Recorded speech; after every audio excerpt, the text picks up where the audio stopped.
Study point.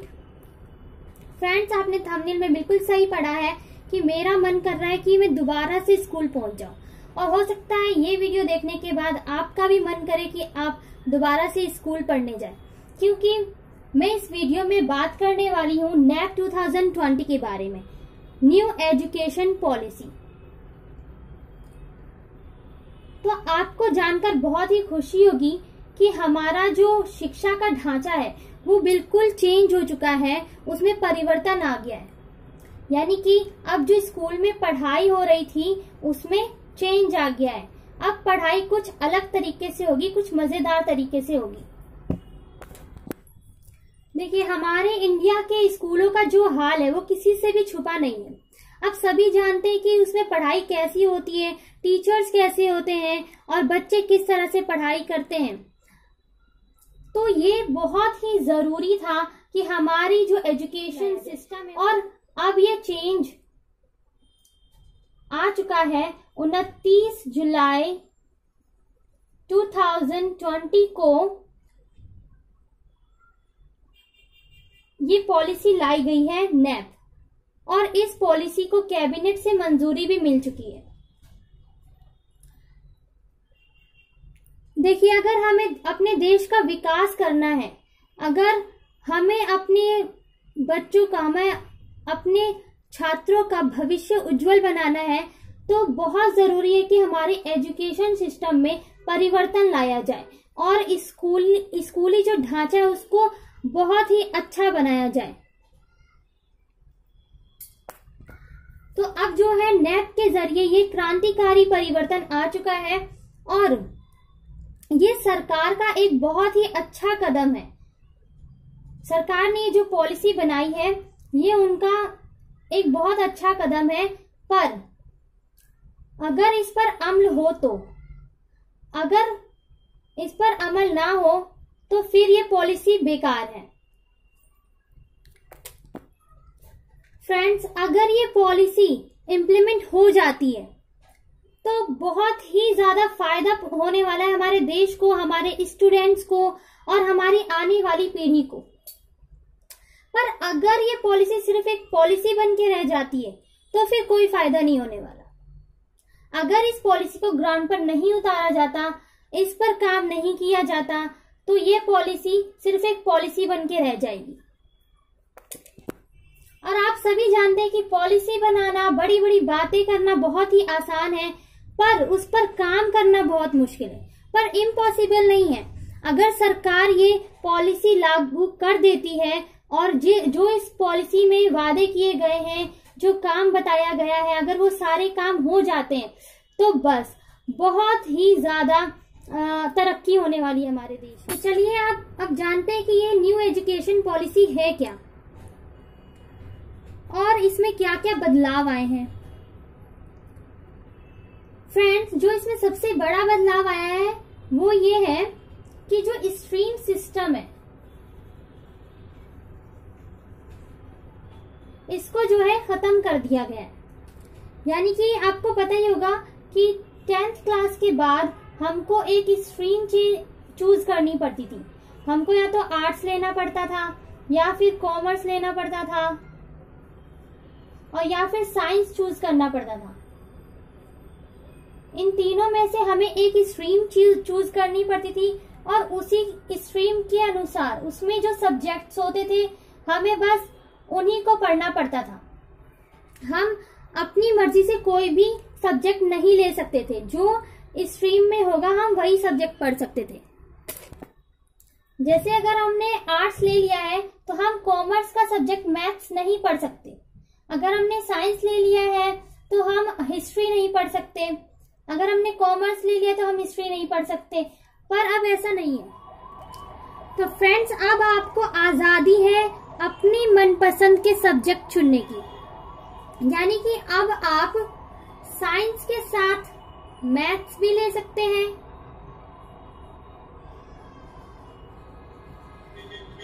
Biology के साथ history भी पढ़ सकते हैं, या फिर साइंस के साथ आप पॉलिटिकल साइंस भी अब ले पाएंगे।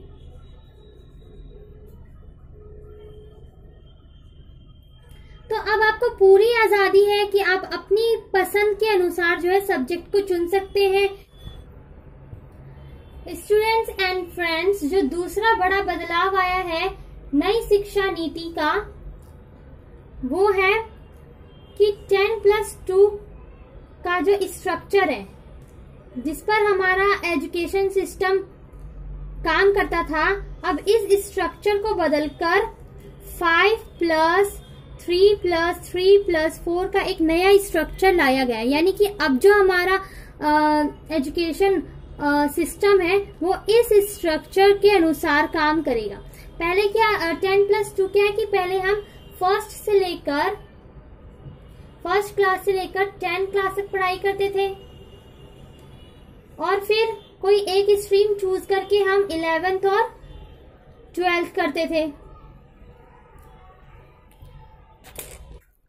तो ये जो हमारा 10+2 का स्ट्रक्चर था ये बहुत ही बोरिंग था, पर जो हमारा नया स्ट्रक्चर है 5+3+3+4 का, इसको बहुत ही इंटरेस्टिंग बनाया गया है। स्टूडेंट्स, पहले जो बच्चे का एडमिशन था स्कूल में वो होता था 5 से 6 साल की उम्र में,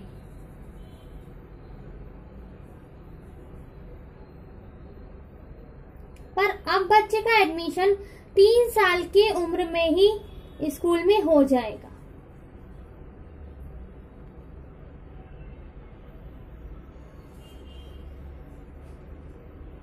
ये जो स्कूल के पहले 5 साल होंगे, इसको 2 भागों में डिवाइड किया गया है, पहले 3 साल और फिर 2 साल। तो जो पहले 3 साल होंगे वो प्री स्कूल होगा, यानी कि बच्चे का एडमिशन 3 साल की उम्र में हो जाएगा, और जो पहले 3 साल होंगे वो प्री स्कूल होगा, और जो 2 साल होंगे उसमें से पहला साल फर्स्ट क्लास और दूसरे साल में बच्चा सेकंड क्लास करेगा। तो फ्रेंड्स, जो ये पहले 3 साल जो प्री प्राइमरी होगी, ये एक तरह से प्ले स्कूल होगा, यानी कि बच्चों को जो है खेल माध्यम से पढ़ाया जाएगा। उनके ऊपर कोई एग्जाम का प्रेशर नहीं होगा, उन्हें कोई एग्जाम नहीं देना, उनको बस खेलना है और खेलने के साथ साथ लर्निंग करनी है, यानी कि खेल के साथ साथ उन्हें सीखना है। गाइज, ये जो अगले 3 साल है इसमें बच्चा 3rd क्लास कर लेगा, 3rd क्लास, 4th क्लास और 5th क्लास इन 3 सालों में पूरा कर लेगा। इन क्लासेस की मुख्य बात यह है कि इसमें जो है इन क्लासेस में मातृभाषा पर जोर दिया गया है कि इनमें जो है मातृभाषा में पढ़ाई होगी।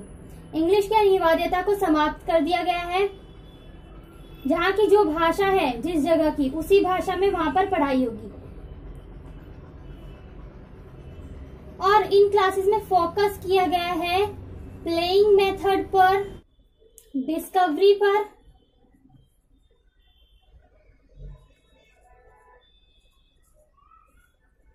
और एक्टिविटीज पर। इसमें जो इन क्लासेस में जो बच्चों से अलग अलग तरह की एक्टिविटीज कराई जाएंगी।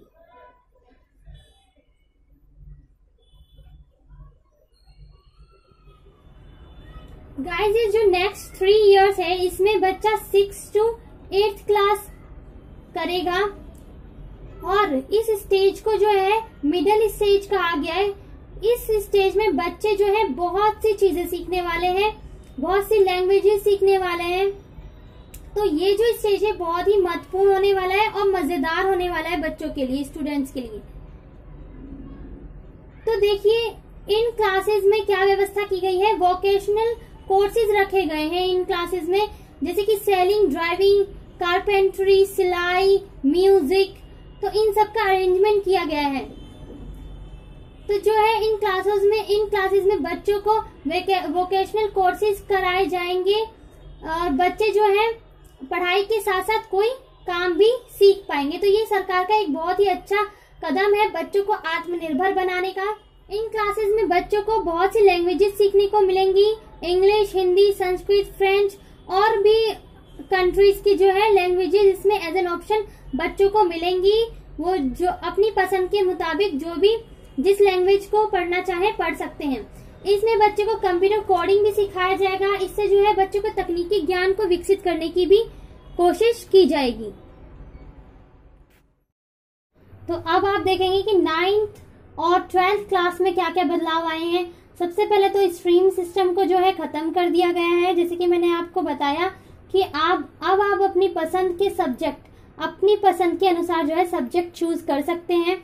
और जो बोर्ड एग्जाम की जो इम्पोर्टेंस है उसको कम कर दिया गया है, यानी कि एग्जाम तो होंगे बोर्ड के पर उसको इतना इम्पोर्टेंस नहीं दिया जाएगा।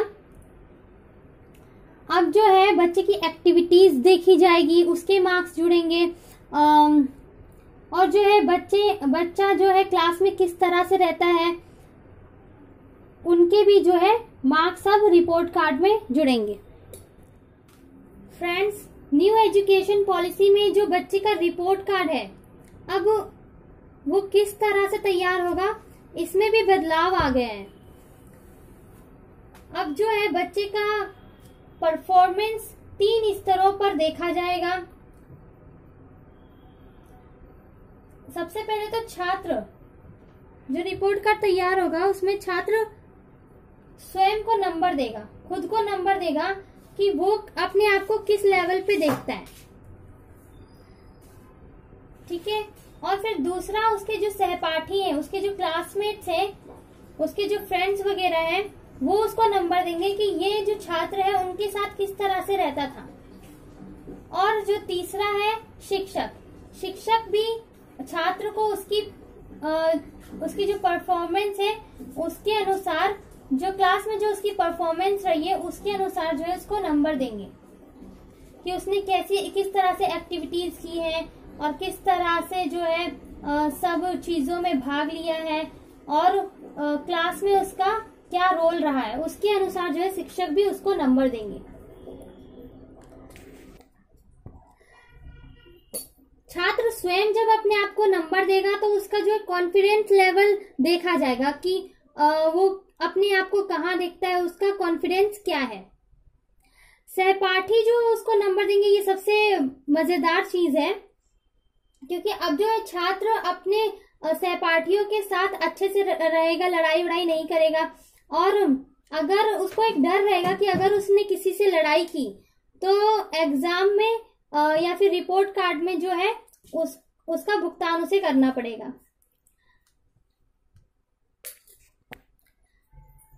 तो क्योंकि सहपाठी भी उसको नंबर देंगे तो इसलिए वो अपने जो है क्लासमेट्स के साथ भी अच्छे से बिहेव करना सीखेगा और अच्छे से जो एक कोऑर्डिनेशन बनाकर रहेगा। गाइस, न्यू एजुकेशन पॉलिसी में सिर्फ 12th क्लास तक ही नहीं बदलाव आए हैं बल्कि आफ्टर 12th भी बहुत से चेंजेस आए हैं। जैसे कि ग्रेजुएशन को किस तरह से बोला जाता था, BA, BCom, BSc, पर अब इन सब चीजों को हटा दिया जाएगा और सिर्फ एक नाम रखा जाएगा और वो है ग्रेजुएशन। और जो ग्रेजुएशन है वो होगी 4 साल की।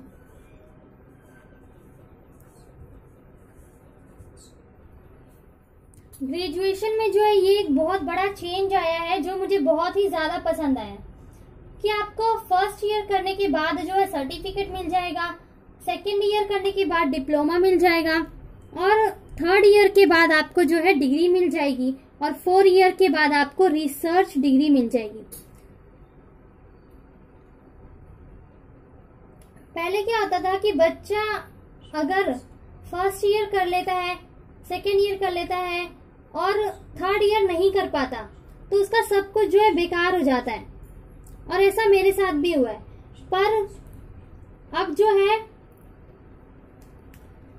इससे ये फायदा होने वाला है कि बच्चा अगर फर्स्ट ईयर में छोड़ देता है तो उसको सर्टिफिकेट मिल जाएगा और जो है सेकेंड ईयर में छोड़ देता है तो डिप्लोमा मिल जाएगा और वो कुछ और काम अगर कुछ करना चाहता है, कोई और कोर्स करना चाहता है तो वो कर सकता है।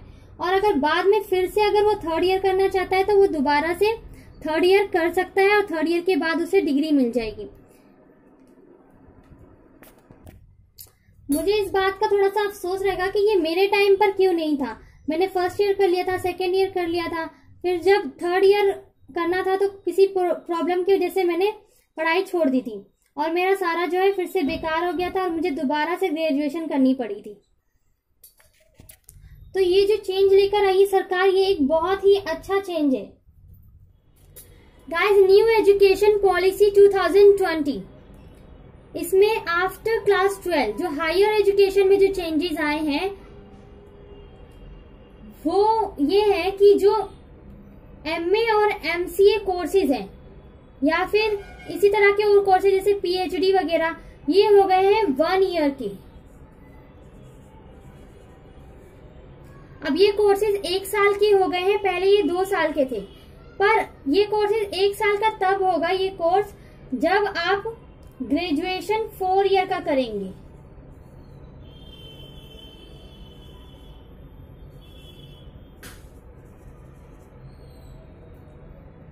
अगर आप 3 साल की ग्रेजुएशन करते हैं,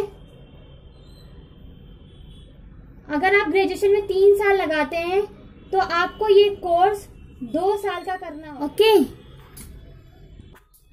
गाइस, हर चीज का कुछ फायदा और कुछ नुकसान होता है। इसी तरह से जानते हैं कि न्यू एजुकेशन पॉलिसी के क्या एडवांटेजेस है और क्या डिसएडवांटेजेस है। ओके गाइस, जैसा कि हम जानते हैं कि हर चीज का एडवांटेजेस और डिसएडवांटेजेस होते हैं, यानी हर चीज के फायदे और नुकसान होते हैं। तो आइए जानते हैं नेप के क्या फायदे हैं और क्या नुकसान है। तो इससे जो है स्टूडेंट्स को जो लाभ होने वाले हैं वो ये है कि टॉप 100 फॉरेन यूनिवर्सिटीज को परमिशन दे दिया गया है अपने कैंपस इंडिया में खोलने के। तो इससे जो है स्टूडेंट्स को बहुत ही बड़ा फायदा होने वाला है। अब वो फॉरेन यूनिवर्सिटीज में जो पढ़ाई होती है वो अब इंडिया में ही पढ़ पाएंगे। स्कूल कॉलेजेस की फीस पर नियंत्रण, सरकार ने ये एक बहुत ही अच्छा कदम उठाया है, क्योंकि जो प्राइवेट स्कूल्स होते हैं वो अपने मन मर्जी के मुताबिक फीस लेते हैं।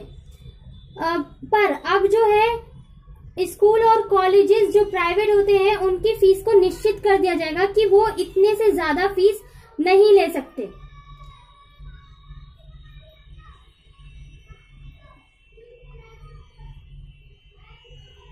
जैसे प्राइवेट स्कूल्स की फीस 5,000 कर दी जाएगी, तो कोई भी प्राइवेट स्कूल 5,000 से ज्यादा फीस नहीं ले सकता।